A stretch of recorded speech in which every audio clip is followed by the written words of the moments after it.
বছর কয়েক আগে ভুয়ো আইপিএস দেবাঞ্জন কাণ্ডের পর লাল ও নীলবাতির গাড়ির ব্যবহারের ক্ষেত্রে রাজ্য সরকার কড়া পদক্ষেপ নেয়।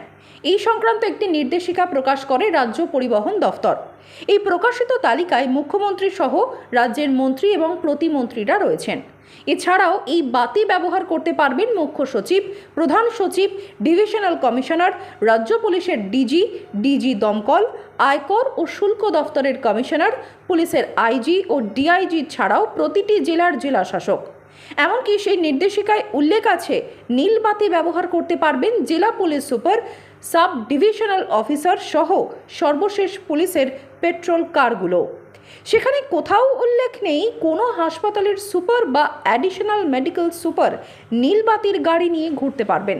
কিন্তু রাজ্য পরিবহন দফতরের নির্দেশকে উপেক্ষা করেই বারাসত মেডিকেল কলেজ ও হাসপাতালের অ্যাডিশনাল মেডিকেল সুপার সুব্রত মণ্ডল নীলবাতি গাড়ি চড়ে যেমন হাসপাতালে আসছেন, তেমনি যে কোনো অনুষ্ঠানেও নীলবাতি গাড়ি নিয়েই অনুষ্ঠানে যোগ দিচ্ছেন।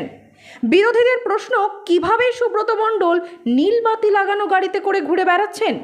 এই বিষয়ে বিজেপির বারাসত সাংগঠনিক জেলার অন্যতম নেতা প্রদীপ চ্যাটার্জি জানান, বারাসাত হসপিটালের সুপার মানে আমরা যেটা অভাবনীয়, তাই দীর্ঘ 10 বছর ধরে একই পদে বহাল রয়েছে এবং মাঝে ওনার বিরুদ্ধে দুর্নীতির অভিযোগ এসেছিল, ভিজিলেন্স বসেছিল। সে ভিজিলেন্সের রিপোর্ট কি, দুর্নীতির অভিযোগ কোথায় কি আমরা কেউ জানি না। এবং 10 বছর ধরে একজন সুপার একই পদে বহাল রয়েছে, তার বিরুদ্ধে দুর্নীতির অভিযোগ হলো, তার কোনো তদন্ত কি গতি প্রকৃতি আমরা জানতে পারলাম না।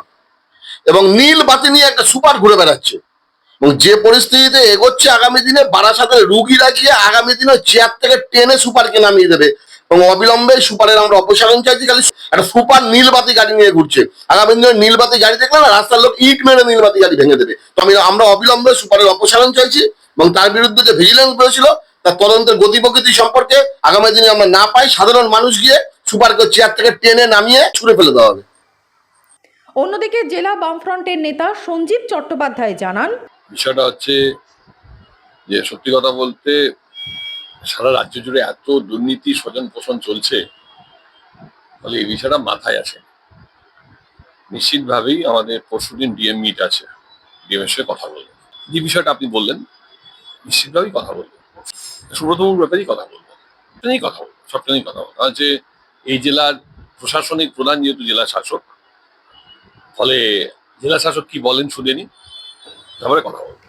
এদিকে এই বিষয়টি নিয়ে বারাসত মেডিকেল কলেজের এমএসভিপি ডাক্তার অভিজিৎ সাহাকে প্রশ্ন করা হলে তিনি বলেন, এখানে বারাসত হসপিটালের সুপার কি গাড়ি ব্যবহার করছেন সেটা তো আমাদের দেখতে হবে, আমি জানি না যে সেটা আছে কিনা। তবে হেড অফ দ্য হসপিটাল বা হেড অফ দ্য ইনস্টিটিউট বলে একটা কথা আছে, সেই ক্ষেত্রে তারা যদি হেড অফ দ্য ইনস্টিটিউট পর্যায়ে পড়েন তাহলে তারা ইউজ করতে পারেন, এটুকু বলা আছে। বারাসত হসপিটালের সুপারের গাড়ি কোথায় এএমএস চড়েন কিনা আমি সেটা জানি না। আগে বারাসত সুপার যিনি ছিলেন তিনি এখন এএমএস, তো সেটা নিয়ে খোঁজ খবর দেখতে হবে, আমাকে করতে হবে। তাহলে খোঁজ খবর বারাসাত।